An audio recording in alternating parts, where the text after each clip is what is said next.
नमस्कार। बटेंगे तो कटेंगे, ये नारा एक चेतावनी है जो भारत की एकता को खंडित करने की साजिशों पर करारा प्रहार भी करता है। मगर आज का भारत, जो कभी सारे जहां से अच्छा हुआ करता था, धीरे धीरे एक ऐसे दौर में प्रवेश कर चुका है जहां नफरत की राजनीति अपने चरम पर है। अयोध्या, काशी और मथुरा जैसे धार्मिक स्थलों के नाम को उछालकर सांप्रदायिक ध्रुवीकरण के हथियार के रूप में इस्तेमाल किया जा रहा है। उत्तर प्रदेश का संभल, जो कभी गंगा जमुनी तहजीब का गवाह रहा है, अब हिंसा, नफरत और सांप्रदायिक तनाव का केंद्र बन गया है। रविवार को हुए सर्वेक्षण और उसके बाद फैली हिंसा ने न केवल इस इलाके को बल्कि पूरे देश को झकझोर कर रख दिया है। और ये मसला कोई अचानक उभर कर सामने नहीं आया है। इसका बीजारोपण दशकों पहले हुआ था, जब 1990 के दशक में भाजपा ने राम मंदिर आंदोलन को अपनी राजनीतिक रणनीति का हिस्सा बनाया था। लाल कृष्ण आडवाणी की रथ यात्रा आपको याद होगी, जो सोमनाथ से अयोध्या तक निकली, ने सांप्रदायिकता की जड़ों को सींचने का काम किया। जिस राज्य से यह रथ गुजरा, वहां दंगे भड़के, समाज के ताने बाने को छिन्न भिन्न कर दिया गया। इसी संविधान का माखौल बनाया गया। बिहार में लालू प्रसाद ने इस यात्रा को रोककर साहस का परिचय दिया, लेकिन देश का अधिकांश हिस्सा इस विभाजनकारी राजनीति की चपेट में आ गया। आज 3 दशक बाद उसी राजनीति का विस्तार एक नए रूप में देखने को मिल रहा है। संभल की घटना, काशी में ज्ञानवापी मस्जिद विवाद और मथुरा में शाही ईदगाह मस्जिद के खिलाफ उठी आवाजें, ये सभी एक दिशा की ओर इशारा करती है, धार्मिक ध्रुवीकरण। सुप्रीम कोर्ट ने 1991 में बने उपासना स्थल अधिनियम के तहत धार्मिक स्थलों की स्थिति को स्थिर बनाए रखने के आदेश दिए थे, मगर इसे दरकिनार करते हुए बार बार नए विवाद खड़े किए जा रहे हैं। अब सवाल उठता है, इस मामले की शुरुआत इधर कैसे शुरू हुई? तो जान लीजिए, पहले इस प्रकरण को शुरू कराने वाले लोग कौन से हैं। शाही जामा मस्जिद मामले में अदालत में याचिका दायर की गई। उस याचिका को दायर करने वाले वकील विष्णु शंकर जैन और उनके पिता हरिशंकर जैन हैं। ये दोनों वकील लंबे समय से विवादित धार्मिक मामलों में हिंदुओं का पक्ष और उनका प्रतिनिधित्व करते आए।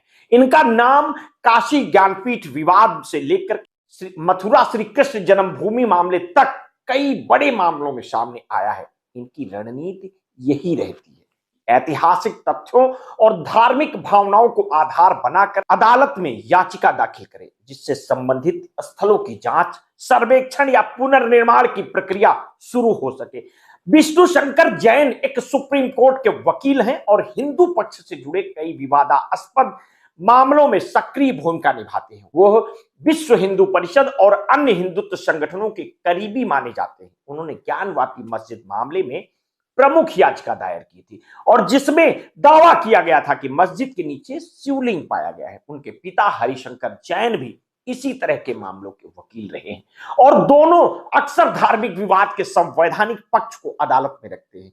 हरिशंकर जैन की पृष्ठभूमि भी विवादास्पद ही रही है। वो दशकों से हिंदुत्व से जुड़े मुद्दों पर काम कर रहे हैं। उन्होंने राम जन्मभूमि आंदोलन से लेकर अन्य प्रमुख मामलों में हिंदू संगठनों का समर्थन किया है और वो ऐसे मामलों को अदालत में ले जाने के लिए जाने जाते हैं जो धार्मिक आधार पर संवेदनशील होते हैं। इन वकीलों की कार्यप्रणाली पर कई सवाल उठते हैं। इनका मकसद धार्मिक स्थल के विवादों को अदालत के जरिए सक्रिय बनाए रखना है।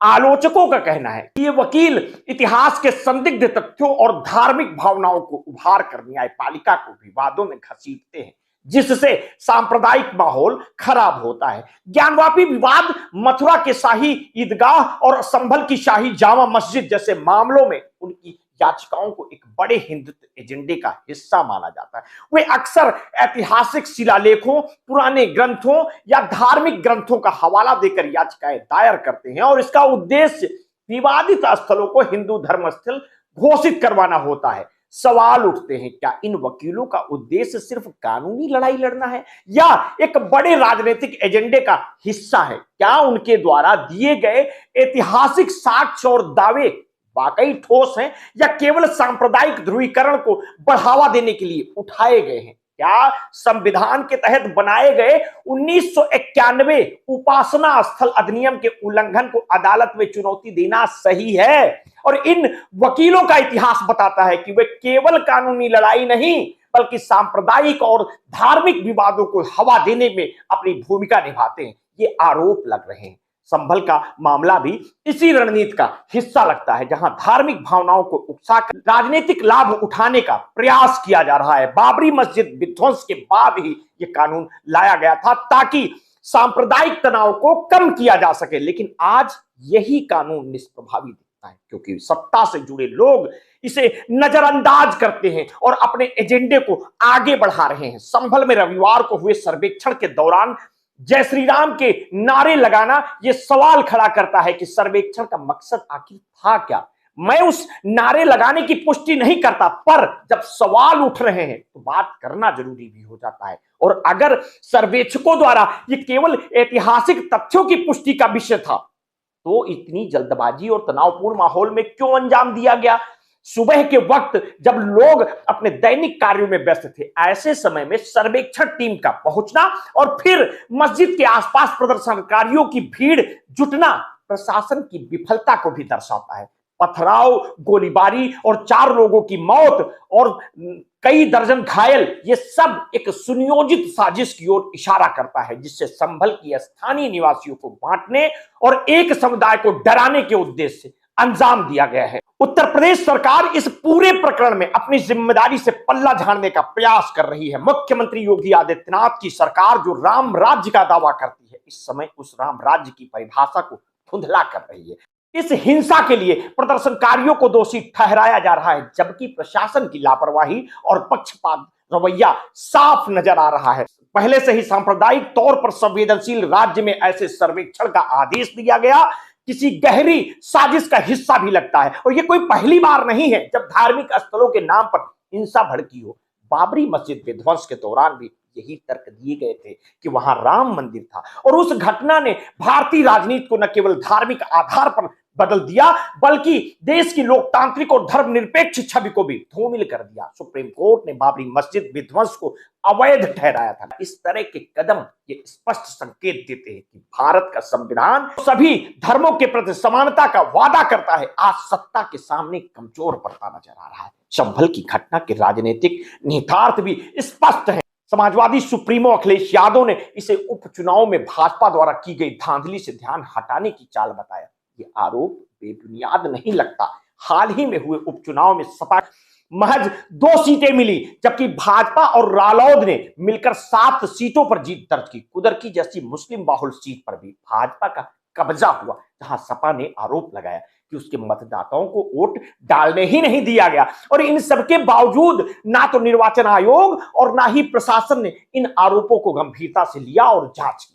संभल की घटना यह भी दिखाती है कि अदालतें जो न्याय की अंतिम आस होती हैं, वे भी अब विवादों के घेरे में आ चुकी हैं। ये आरोप लग रहे हैं अदालतों द्वारा ऐसे सर्वेक्षणों का आदेश देना जिनसे सांप्रदायिक तनाव बढ़ सकता है, यह सवाल खड़ा करता है कि न्यायपालिका किस दिशा में जा रही है। संविधान जो भारत की आत्मा है, उसका माखौल उड़ाना अब एक सामान्य सी बात बन चुकी है। सरकार संविधान दिवस मना रही है, लेकिन क्या यह दिवस केवल औपचारिकता बनकर रह गया है? संविधान दिवस मनाते समय यह याद रखना जरूरी था कि भारत का संविधान हर नागरिक को समानता, स्वतंत्रता और न्याय का अधिकार देता है। यदि आज इन अधिकारों को संरक्षण देने वाले कानून का उल्लंघन कर रहे हैं और धार्मिक स्थलों को लेकर विवाद खड़ा कर रहे हैं, तो यह संविधान दिवस के उत्सव को महज दिखावा बना देता है। संभल की घटना से सवाल उठते हैं कि वे इस बात की ओर इशारा भी करते हैं कि कहीं ये एक नया भारत बनाने की कवायद तो नहीं है, जहां संविधान का स्थान किसी और विचारधारा ने ले लिया हो। इस पूरे प्रकरण में सबसे ज्यादा प्रभावित हुए लोग हुए जिन्होंने हिंसा में अपनों को खो दिया, जिन परिवारों के सदस्य मारे गए, उन्हें सरकार की ओर से कोई मदद नहीं मिली। जबकि जब धार्मिक आयोजनों में भगदड़ मचने पर मुआवजे की घोषणा की जाती है तो संभल के इन परिवारों को ये अधिकार क्यों नहीं दिया गया? ये भेदभाव स्पष्ट रूप से दिखता है कि सरकार का ध्यान केवल अपने एजेंडे को आगे बढ़ाने पर है, ना कि जनता की भलाई पर। भारत की राजनीति का यह दौर बेहद खतरनाक है और जब सत्ता का उद्देश्य समाज को विभाजित करना, एक विशेष विचारधारा को थोपना बन जाए, तो लोकतंत्र का अस्तित्व खतरे में पड़ जाता है। हिंदुस्तान में जो कभी विविधता में एकता के लिए जाना जाता था, अब नफरत और विभाजन की राजनीति का शिकार हो चुका है। बटेंगे तो कटेंगे, ये नारा केवल चेतावनी नहीं बल्कि एक सच्चाई है जो हमें आज के भारत के हालात को समझने के लिए मजबूर करती है। संभल में हुई घटना को आप किस तरह से देखते हैं? सुप्रीम कोर्ट ने 1991 में बने उपासना स्थल अधिनियम के तहत धार्मिक स्थलों की स्थिति को स्थिर रखने का आदेश दिया था। फिर यह सर्वे का आदेश निचली अदालतों के द्वारा दिए जाने के क्या मायने हैं? इस पर आप क्या सोचते हैं? हमें अपनी प्रतिक्रिया वीडियो के कमेंट बॉक्स में अवश्य दीजिएगा। और आपने अगर अभी तक हमारे इस चैनल को सब्सक्राइब नहीं किया है तो तुरंत कर लीजिए, बेल आइकन दबाना बिल्कुल ना भूलिए। अपने स्वास्थ्य के प्रति सचेत रहिए, सजग रहिए। अगर आपने कभी भी कोरोना वैक्सीन लगवाई है तो समय समय पर अपने ब्लड प्रेशर की जांच अवश्य कराते रहिए। अपना ध्यान रखिए। बहुत बहुत धन्यवाद। साधुवाद।